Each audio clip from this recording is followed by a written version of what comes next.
cam. Wait. Okay, what? Wait, is it starting? Yeah, Is it starting or is it paused? No, no, it's paused. It's paused.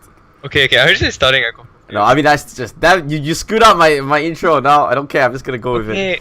Alright. Everybody, Sorry. my name is Matthew Campbell-Chun. Together with me, I have Johannes Higgabes, and today we'll be casting FDG versus KLH. So, this game literally was played a couple hours ago, or maybe like a few hours ago. Maybe not couple. What do you think before we watch it? I think we kind of know how it ends, but I want to know whether it was a close game or anything. What do you think before we actually press the play button really quickly? I only watched the end of it, so I know what happens in the end, but I did not watch the majority of the game. But I'm pretty sure Fire Dragoons can at least have a close early to mid game. Yeah, and also we saw that the Penang Nirvana Gaming, they actually put KLH into two really close games. So shows that KLH not the gods that everyone thinks they are. They can bleed definitely, but the real question is, can anyone actually create a lasting wound or anything like that? The gap is closing. The gap is, remember, there's two gaps. The gap between Korea and the gap between SKT. No, the gap between international teams and the gap between KLH. Alright. Those are two major gaps, okay? Those are two major gaps. Alright. Let's go. Let's press play. It's just really chill. No. It's a very relaxed casting session. Just telling you guys. Yep. One guy just woke up. The other's about to go to sleep soon. Yep. I just woke up. Okay, I need you to press play that Higgabes. Right. There you go. Okay. Well, First, so we can see FDG is on the blue side. Just really quick note. This is game 1 of the series, and I don't think we'll be casting game 2 once again, because once again we are very lazy. Time difference, time zone, whatever you want to call it. Hey, most of that is true, but don't say it out loud. Yeah, but okay. Ash getting banned out immediately. Just really strong champions overall. Bring a lot of utility. Just really strong champion. What about? Oh, KLH missing a ban. What the hell's that? They missed a ban? They penalized or anything? Who knows? We weren't there. We don't really know, but let's just assume that they got penalized, because this is not something. Missing a ban is not something that should happen in pro play. Maybe they were like, I'm so good, I don't need to ban anything from you. But you can see there, that is Ribena on the screen. I'm gonna say, hopefully I get it right. Ribena. Oh yeah, the twins. The twins. So it's so difficult to last time when I was teammates with them, the only way I could differentiate them is by their hair, like their hairstyle. And then no, I'm not joking, they are so similar. That when they actually changed their hairstyle, I'm like, oh my god, I'm just gonna guess. You should have gone Sharpie marker and wrote twin 1 and twin 2 on their forehead. Oh no, that's too much. Oh, someone is okay, I'm sorry. Someone is messaging me through Steam. Let me just quiet things out. This guy. Alright. Block. Yeah, no worries. I'll take the cast here. Yeah. So Zach Gali already being banned outside of KLH. Typical bans on the red side. You do not want to hand these OPs over to the blue side. Missing one ban, I don't think that's gonna hurt them too much. On the side of Fire Dragoons though, we do see a lot of targeted bans. Ash, Fiora, and Syndra. Now, we have not seen Shiro pick up Fiora at all. As far as I believe, I don't think I've seen him play Fiora in this split. That is true, but Shiro is actually a really well-known Fiora player. Like, he plays a lot of carry top laners. Most notably, obviously, is the Echo, but currently not really in the meta, so he doesn't pick it. So yeah. I think it's understandable that he bans away the Fiora, but Syndra just really strong pick overall. Whereas FDG locking in Elise first pick, so obviously giving it a jungle priority. And KLH doing somewhat the similar, taking away another strong jungler. Don't really want to show anything off. They said just pick the Karma. That's the safest one you can see. FDG locking in the Varus and Vladimir. So we saw JLKC playing really well on the Vladimir last time around. Yeah. Yeah. So KLH, what do they want to show here? Did they pick up 80? Oh. Yep. They don't want to show too much. They don't want to show too much. They did pick up Kog'Maw against their second game in Eternity versus Eternity. Yep. They won in the end, but I think their early game looked a little bit rough. I'm wondering if Veki is looking to correct whatever early game mistakes that he has made early in these games. The thing is that when you lock in a Kog'Maw, my instinct right now, if I'm FDG, is to ban away the Orianna. Yeah, definitely. Ban away the Orianna, just take it away. And take away the Lulu, because it can be a flex Karma as well. But Yep. you need to make sure that Giacomo doesn't happen, because we saw that game against Eternity, right? That they fell behind early, but Cockmore is always a threat, that it can always be a way for it to come online in the later stages and do a lot. And there you go, like a prophet. I get it right. I'm getting it, Oriana, right there. And come on, 2 for 2. Should be Lulu. It should be Lulu. You don't wanna have Karma mid and Lulu support but for your call. Honestly speaking, this is a really good pick and ban fish from KLH, picking up the Karma, showing that it can be flexed, so forcing 2 bans into, honestly speaking, you're wasting one of them, because the Karma is indeed going in either lane, so you're wasting either one. So yeah. Considering that 5 Dragoons actually banned out Fiora, their only hopes of having a really strong split pusher is pretty much gone. It seems to me like they want to put Neko on a carry top laner, either carry or tank top laner.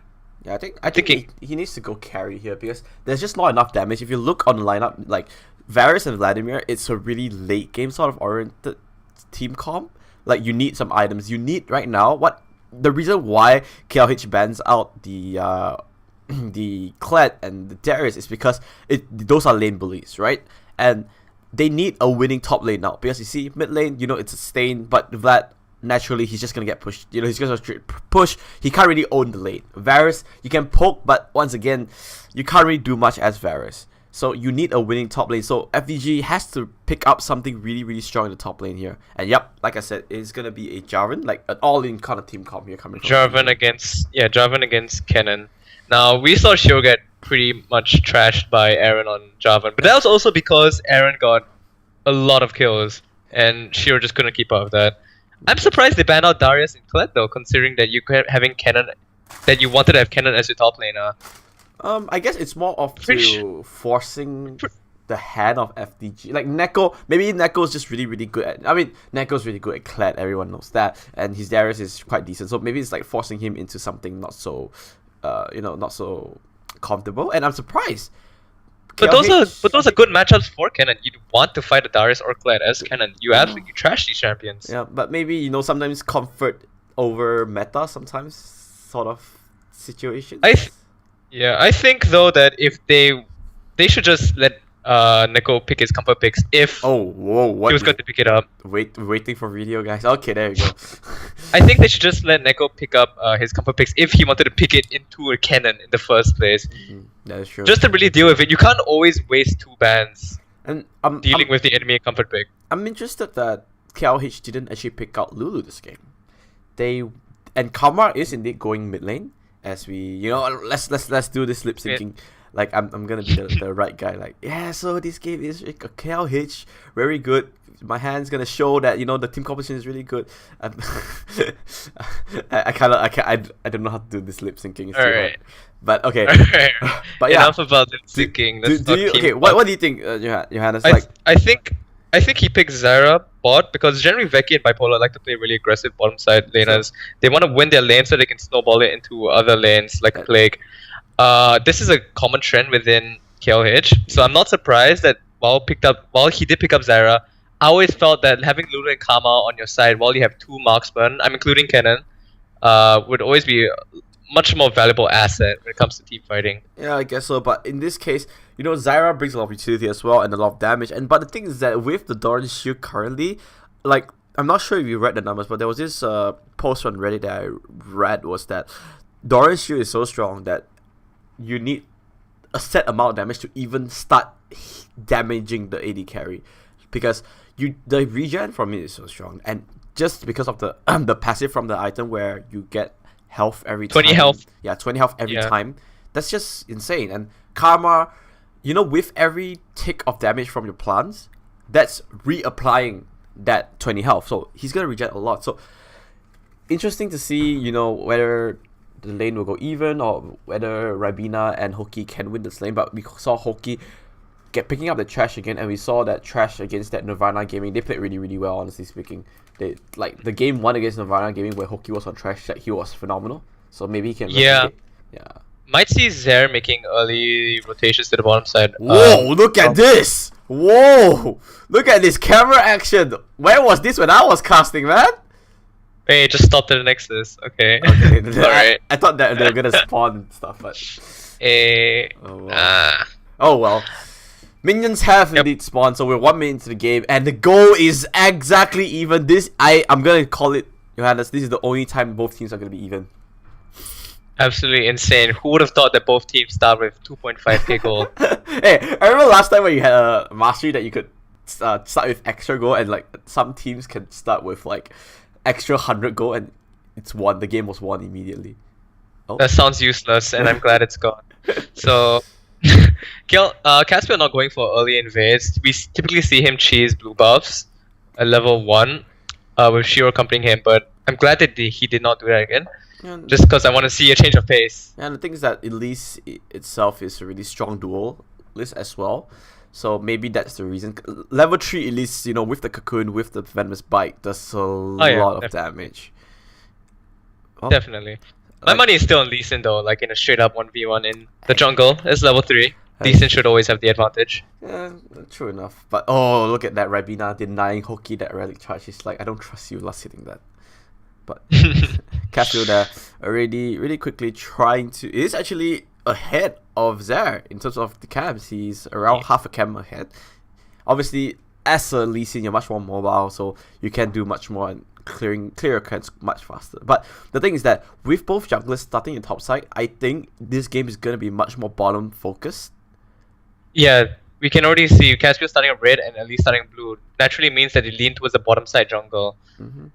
And Caspio is always around to counter gank. Oh, Caspio, if you look at the minimap here, Caspio is on the red buff, so he knows about it, maybe? No, he doesn't. There goes the wall. Oh, the land. There you go. He steals away the red buff. His cocoons it up. Zer try to do as much damage as he can. Here comes your crippling strike, but the repel will bring him to safety. That is, though, a red buff denied from Zer, and he's going to be so far behind right now. Caspio making the plays early on. Yeah, I don't know about majorly behind, but being denied red buff definitely takes off a lot of kill pressure from Elise. And JLKC burnt Ghost for that. So yep, and Caspio not too sure if Caspio can turn that into a kill. I don't think so. He's just gonna try and get some farm. Like, this is just really aggressive coming from Caspio. And he knows he has the advantage because he's Elise. He clears much faster. So trying to push the advantage early on, snowball it as soon as he can, I guess. Yeah, and the dual laners of Fire Dragoons in the bot side are gonna hit level 3 soon. Zer was lingering around, actually still is. They might look to find a lane gank. Yep, the Trash Express is always available. You know, if they want to get a first class ticket. But like right now, first class ticket to the grey screen. From the it could be some. Oh wow, that's actually really good. There's no way I can come back with that. But JLKC once again just clearing some wards. Well, clearing some minions there. Right now, not a lot of actions happening. You know, just trying to farm things out. Like, just of the nature of the champions being picked, you can't really push in. You know, Veki on Cotmore is a really late game sort of champion, and Ribena on Varus, you need some levels before you can really do anything. And you know what? I like to play this game. Okay, count the Doran shields in this game. 5. 5 out of 10. And 5 out of 10. And that's discounting like junglers that naturally don't even want Doran shield. So like 5 out of 8. I mean, if junglers picked up Doran shield, then that would be something very, very, very, very, very, very wrong with this game. Okay. So with Caspio clearing Krugs, he was camping around top side in case she was gonna get ganked. He's gonna make moves to the bottom side, which Veki and Bipolar should be able to comfortably freeze around right before the tower. Yeah, and the thing is that look at the CS lead that Veki has right now. He is one longsword ahead, and he has around 10 CS ahead of the Zer. So I think you mean Caspio. Yeah, he's 10 CS ahead of Zer. Caspio. Wait, what did I say? You said Veki has a longsword. Alright, I am clearly fatigued. Okay, you know what? I'm awake. No more mistakes. I'm so sorry. Nicole, you just woke up. I'm about to go to sleep. Yeah, at least you have the energy. But here comes Caspio. Okay, here comes the epic Caspio going in. He sees a spider. Can he go for it? He puts a solid whip and he owns that spider. Did you see that spider go down, Higgabes? Easy 5 goal for Caspio. There you go. Help him out. He's gonna be 5 seconds ahead of Elise just because of that. Who needs Heart of Gold when you can do that? I missed Heart of Gold. Yeah. every support player is just hard. I remember the times where like you go like philosopher stone, but meanwhile, Caspiel once again stealing the jungle of Zer.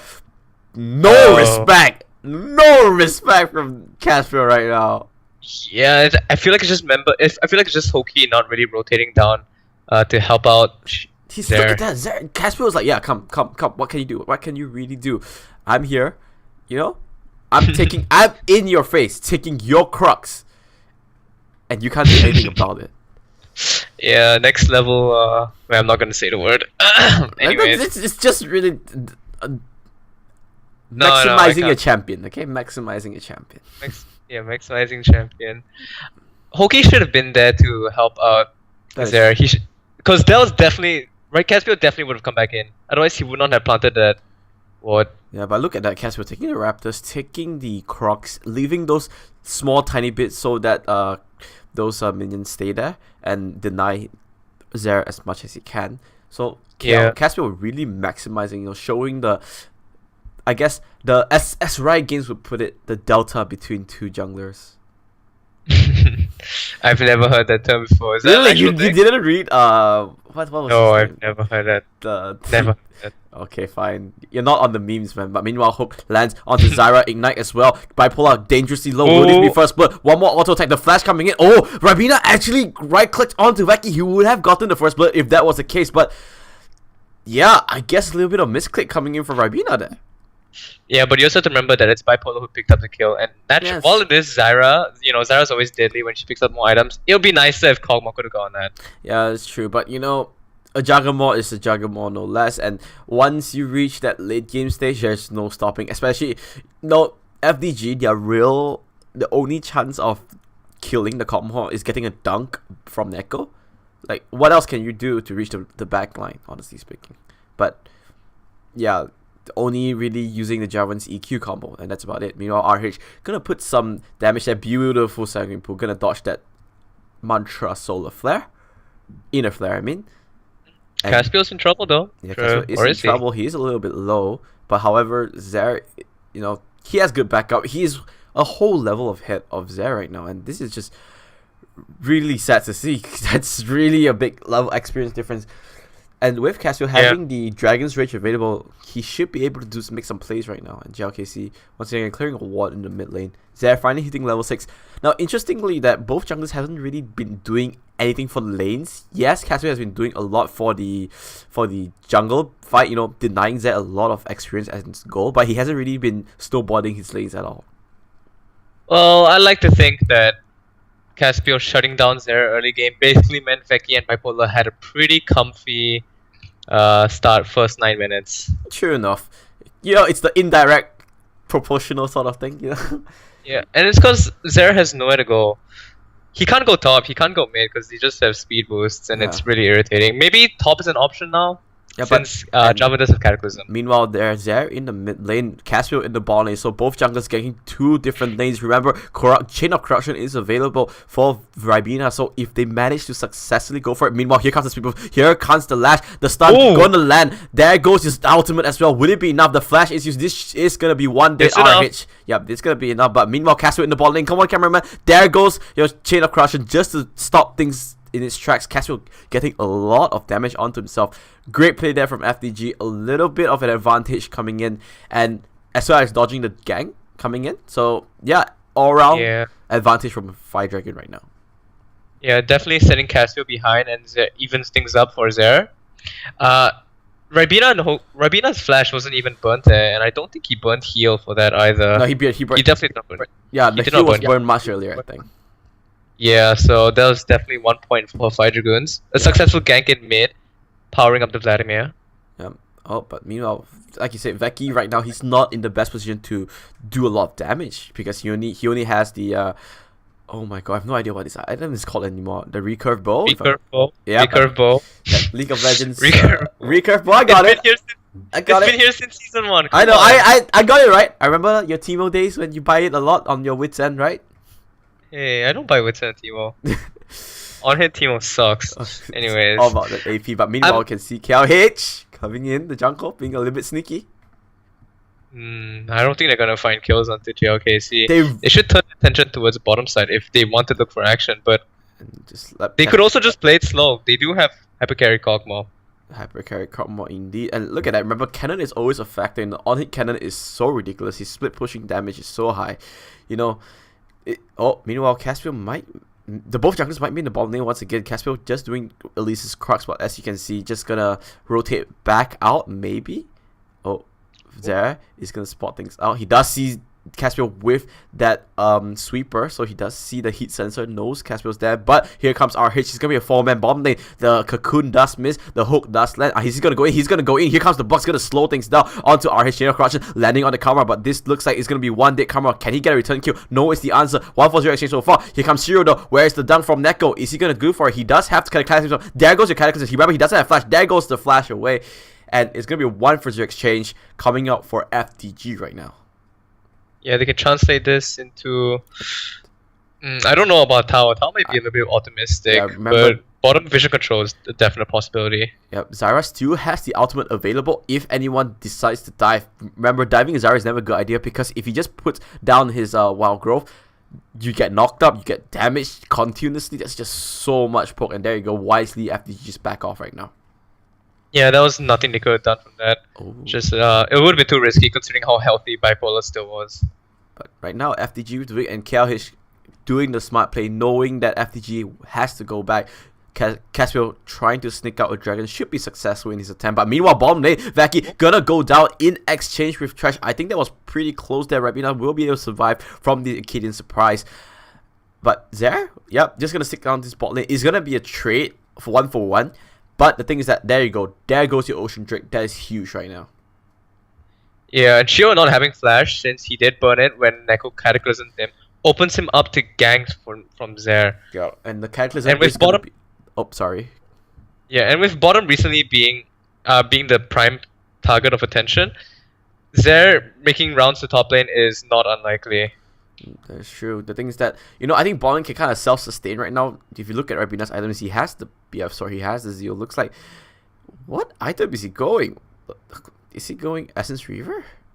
No? A little bit all over the place right now. Yeah, I think he's... I'd say Essence Reaver and Essence then Reaver Tiger. into Hurricane? Something like that?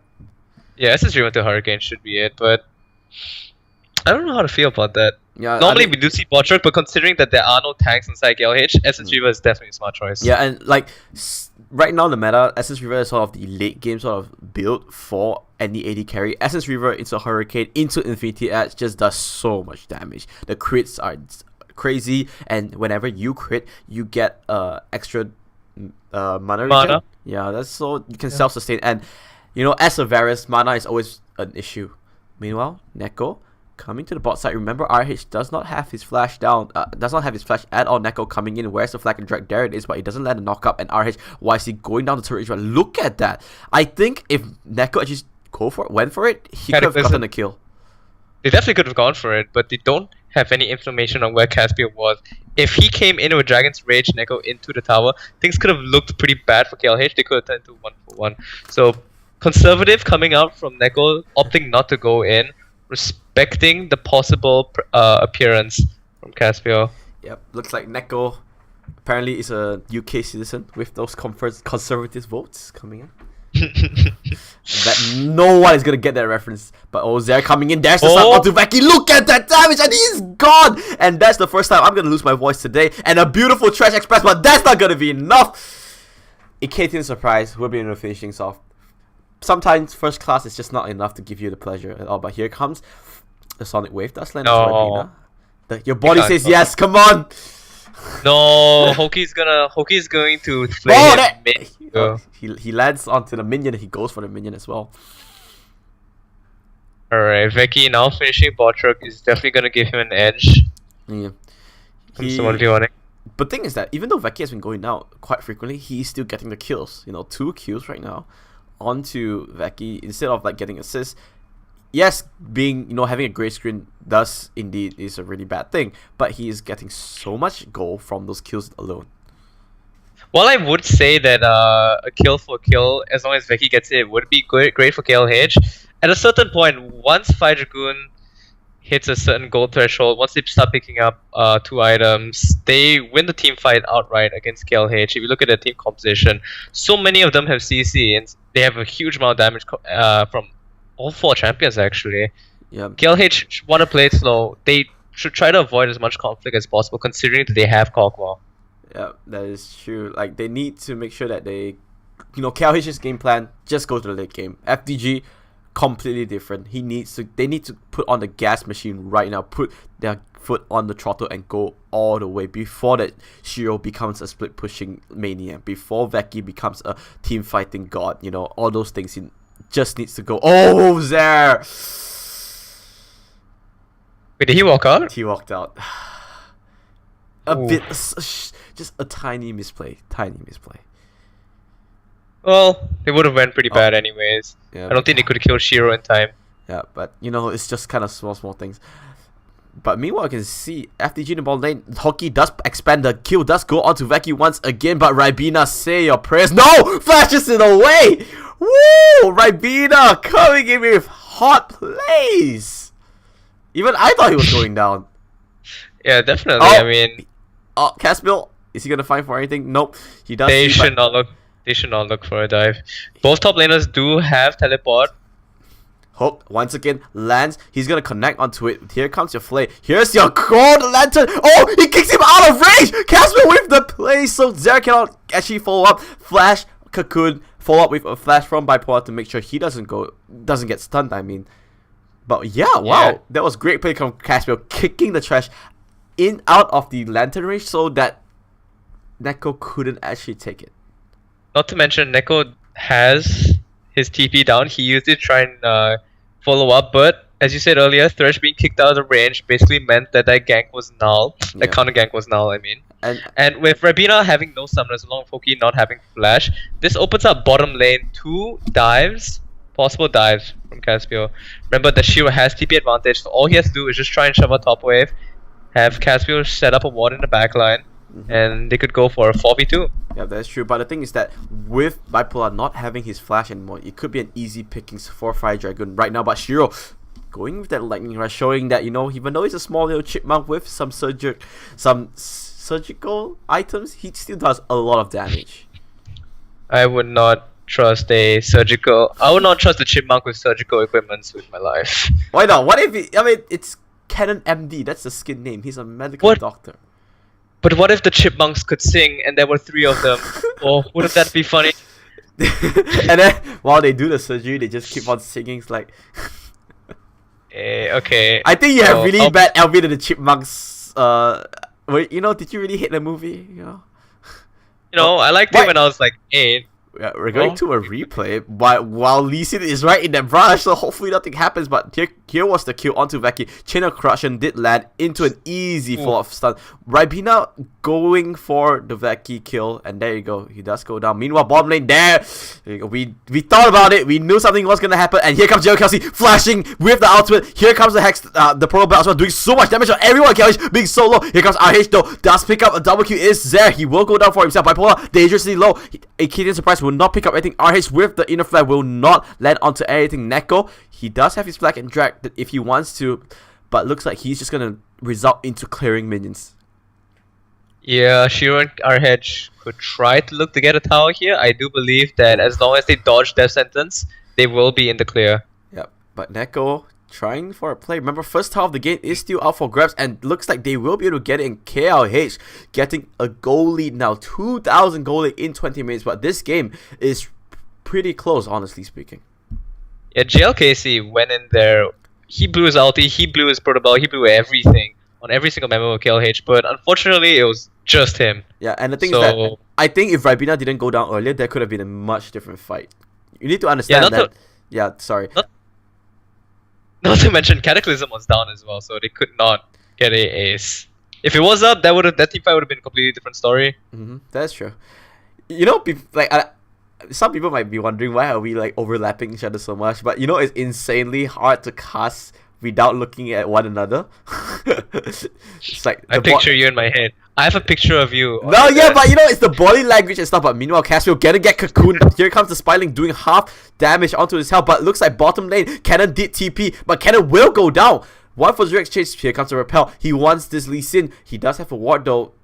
JLKC in the lurk. He wants this kill of Vladimir. What happens when a vampire and a blind man enters the jungle? Oh, I think the blind man dies. Yep, that is true. Looks like you heard that tale before. Alright, so now they're sending JLKC back to defend top side, but that tier 2 turret is gone. Meanwhile, yeah, They're not going to get this. 5 Dragoons should keep looking to push out bottom yeah, side. they should push. Got the tier 2. They know that they cannot really defend this. They have the minion waves coming up, so yeah, I think a little bit. They do get 2 good kills, but they lose a lot of map pressure on the side. What are they doing? What are they doing? Bottom tier 2 was open. Yeah. Bottom tier 2 turret was open. They gave that up for free.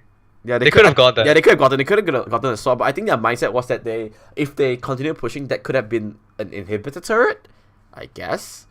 But they already sent JLKC back. They could have just had JLKC defend that top lane because Bipolar and Becky cannot push through Vladimir. Yeah, that is true. So no, like after you put that into sense, that is true. You know, well, maybe they're afraid. Okay, like the only thing that I could think of is they were afraid that KLH could turn that into a Baron.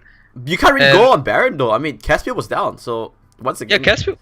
Yeah, exactly. And not to mention JLKC went back, so dealing with one Vladimir, and you could just send like Thresh down there to support the Vladimir if they were doing Baron, because they can't bring it down that fast. FDG. They cannot deal with Thresh and Vladimir while dealing with Baron at the same time. That's true. So I guess a little bit of miss macro for once. We actually spot out a misplay in terms of macro, but here comes Arabina. Here comes the flash. Instant cleanse the cocoon. One QSS is not gonna save your life, but look at that. That's gonna be 1 dead at least, maybe. Here comes the ignite. Will be now. Bipolar picks up that kill. Here comes the Dragon Rage. Will be to pick up the second kill. Slicing Maelstrom will go down. Beautiful ultimate just to lock things out. He will flag and drag away, but everyone on the side of FDG will be forced to run away. It's gonna be a 3-for-1, a double kill from Cannon, and with all that, RH was not even in that fight. Yeah, honestly, KLH could just turn their attention to Baron right now. But instead they look to secure mid towers instead. I think they were too aggressive. They were too overly eager into killing Veki. Like, they got the QSS. They should have just backed off there, I think. Yeah, they blew a lot of summoners for that as well. Not to mention, Veki has his flash coming up soon. And so, right now, Fire Dragon 6k go down. And look at that. KLH gonna happily take another Ocean Drake. The regen coming in is gonna be enormous, honestly. Yeah, it's gonna work in their favor considering that they do have a good poke comp. I remember, and particularly just Karma. Yeah, the poke from Karma. And hey, Zyra is always good damage, okay? Do not Zyra as well. Zyra's like what? Zyra's secondary. Like, I swear to God, last time when Zyra was so broken, he would just top the damage charts onto every single time. Pretty sure she still does. Maybe with Doran's shield right now, he doesn't so much anymore. No way. But once again, looks like FDG have a plan in mind, and that is to control the Baron pit. So once again, the thing about this is that KLH, remember, they are the ones with the late game team comp. They said, it's fine, we are just gonna make sure we stay alive, make sure Veki gets his items, make sure Shiro gets his items. Whereas FDG, they are the ones on the timer. They need to make something happen, and they need to make something fast. If this game reaches 35 minutes, this game is over. I wouldn't say over, but it would be incredibly difficult, that's for sure. 99.999%.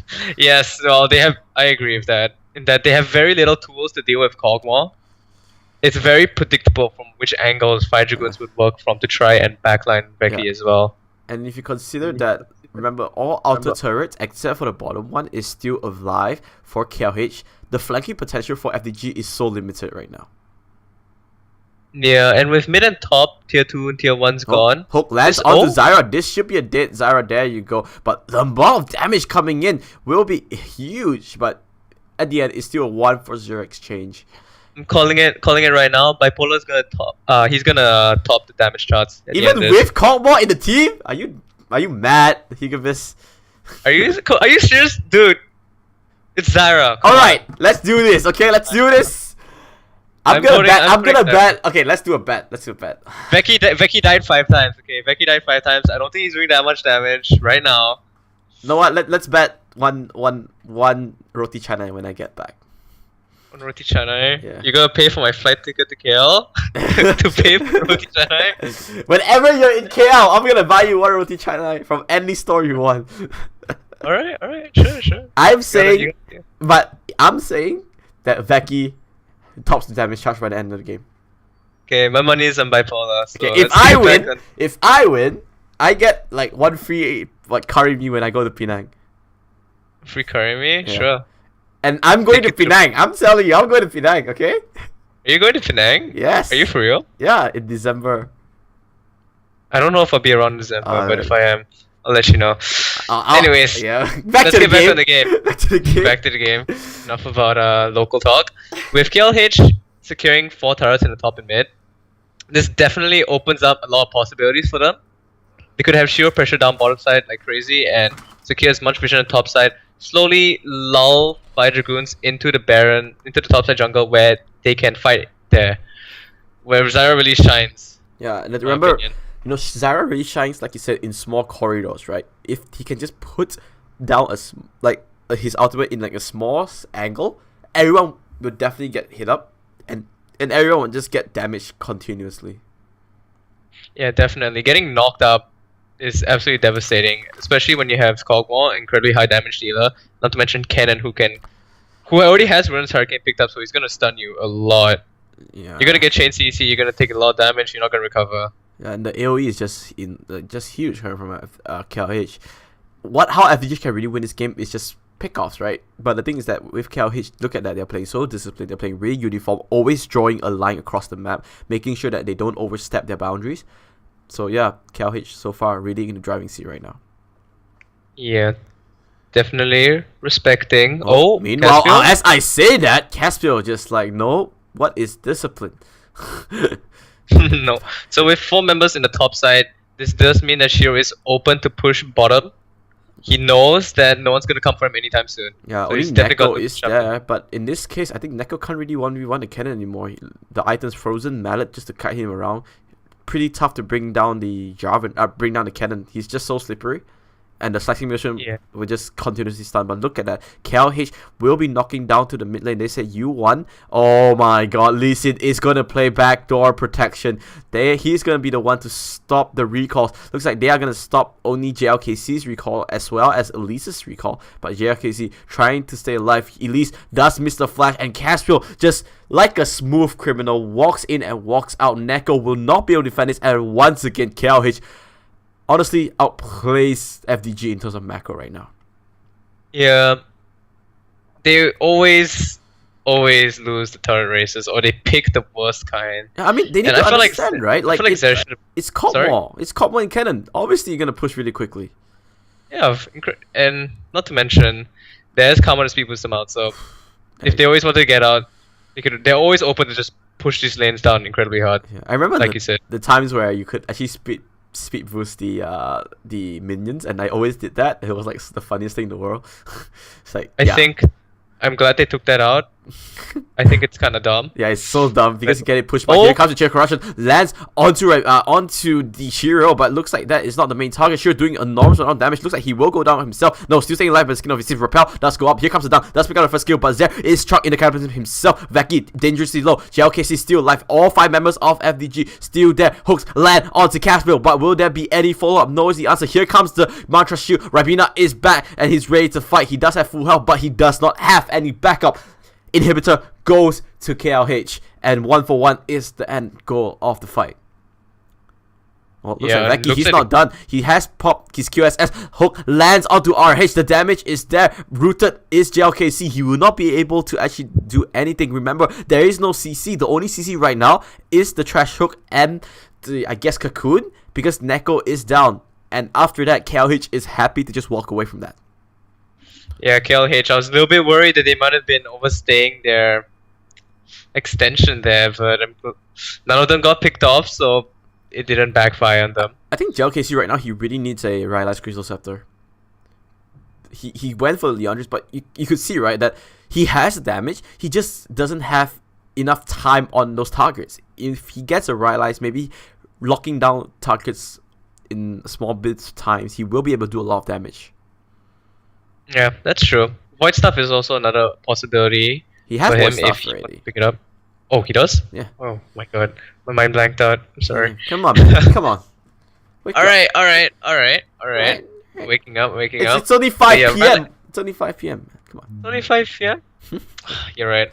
I should adjust myself to your time. Exactly. Your time zone. Priority, man. Priorities. Shiro picking up the dragon for himself. It's once again this game so far. It just feels like KLH controlling the map perfectly. I think if I were obviously this game is not over yet, but if I were to cast an MVP, it has to be Caspiel. From minute one, he's been playing so well, denying vision, denying EXP from Zera, and that backdoor sort of bodyguard system where he stopped the backdoor the recalls, that was huge as well. Yeah, definitely. He's at the right place at the right time. And while his score might not show it, while he is 1-2-4. Oh, Hook has lands. been getting hooked. The cocoon once again. Look at that. Zera not gonna first is stun. yeah, Zera is way too low. He needs to walk away right now. Yeah, they cannot fight this, especially with Shiro pushing down bot really hard. They don't have the damage to commit all the way in, especially since Neko is not there. But what we talked about earlier, saying Caspiel is he has been doing his early game was phenomenally doing well, considering he shut down Zera incredibly hard. Well, but His score might not look like it, but yeah, that is true. Sometimes that's why you think scores are not the most important thing. But Caspiel going on spider hunting, puts the ultimate. Redemption is there. Will be able to stay alive. He goes. He took the Sonic Wave. He took the Sonic Wave, but now he goes down. Ribena picks up the kill onto it, but everyone else is gonna go down. Trash is the second one. Veki though trapped in the Cataclysm, but the shields coming from Kama is way too much, and this is gonna be an ace coming in for KLH. This should be game coming in. Game 1 over to Kuala Lumpur Hunters. FDG, a valiant attempt once again, but you know, things looked pretty good when they took out Lee Sin, but it was just not enough there. This is definitely game 1 for KLH. I feel like where they messed up was losing the turret trades outright. They lost 2 turrets at top side for free. They lost mid turret, 2 mid turrets for free, 3 mid turrets actually for free. Just hold that thought, right? Just look at JLKC. He looks so tilted right now. Yeah, they got out macroed. Yeah, it wasn't. Like yeah, they played micro fine. Like the macro was wrong. Like the times we talked about where they out rotated, they lost so many towers. They lost the base race, the mini base race where they took down the mid and hit for free. A lot of mistakes coming in from KLH, from FDG. I mean, oh my god, I am doing so bad in this cast. I'm way too sleepy still. I just woke up. Come on. Hey, it's okay. I feel like maybe if they picked up the bottom tier 2 turret, they could have translated that into more dragon objectives. Yeah, that's true. Since they would be able to cover more vision, and have more gold as well. Do you think this is just the case of FDG playing with too much respect? Too much respect? Yeah, like they respect. You mean like at the time when Neko did not Cataclysm, Karma, RH in mid side? Yeah, like they didn't want to like they sometimes as a player, I'm not sure if you played against KLH before, but I used to play against KLH, and whenever you play against KLH, there's this layer of how do I say this? There's this another aspect that you just cannot take into account. It's this psychological aspect like damn, you're playing the Hunters, right? You want to, they're KLH. You want to play as safe as much as you can, but maybe this is once again the case. JLKC, he is a rookie. And whenever you play the Hunters, you just have this psychological warfare that you need to overcome. I felt like Fire Dragoons had the right mindset. I don't know whether it was respect or what, but they were looking for as much fights as they could early on in their favor. As you could see, a lot of explosive team fights happening on bot side. Most of the time ending it pretty even, though I feel maybe due to lack of coordination on their side, if they timed their ultimates properly together, it would have ended up much better for them. But due to circumstances, they did not link it up properly. KLH always managed to turn things even, and that you do not want that to happen when you're fighting a Kog'Maw team comp. And remember, they were always on a timer. Kog'Maw and Cannon is just way too disgusting late game. Double marksman. It's just they are ticking time bombs. Yeah, ticking time bombs. Cosplaying the Zillions, I guess. But yeah, that is game 1 going FDG. We are gonna stop this here. Who knows? Maybe there'll be another fantastic games in the next 2 days, and then maybe we'll cast it again. But for now, my name is Math. My name is I forgot my own name. Wait! Yes! Veki got the highest damage. Come on. You owe me, dude. You weren't even close, dude. It was pretty close. It's like That's not 4K. even close. Look, you are the. He was the fourth member. I'm pretty sure Veki did like at least 4K damage with his passive. At least 3K, 2K. No man, that salty Higgabes is salty. I still Not I get so- my free Karimi. Thank you very much. You're welcome. Alright, just let me know when you're Penang next time. Alright. You have to I think that was a perfect way to end it. Now I'm so hyped right now. I should cast when I have this. cast when you're hungry. Yeah, when I'm hungry. But anyways, this is the end of the cast. My name is Matthew Kamachan. Together with me once again is your Highness Higgabes Fong. And till next time, goodbye. And stop.